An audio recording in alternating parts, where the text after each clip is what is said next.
మధ్యప్రదేశ్‌లోని ఇండోర్‌లో దొంగలు హల్చల్ చేశారు. ఓ రిటైర్డ్ న్యాయమూర్తి ఇంట్లోకి చొరబడ్డ దొంగలు అందిన కాటికి దోచుకెళ్లారు. ఇంట్లోని వాళ్ళు గాఢ నిద్రలో ఉన్న సమయంలో సైలెంట్‌గా తమ పని కానిచ్చారు.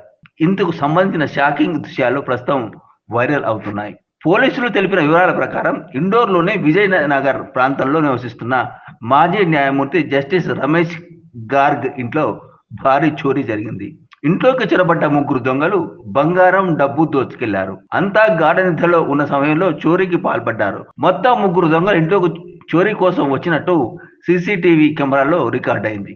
అందులోని ఒకరు గదిలోని కప్బోర్డ్ లో ఉన్న విలువైన వస్తువులను దోచుకుంటుండగా మరొకరు బెడ్ పై నిద్రపోతున్న మాజీ న్యాయమూర్తి లేస్తే ఇనుప రాడ్ తో కొట్టేందుకు మంచం వద్ద నిలబడి ఉన్నారు.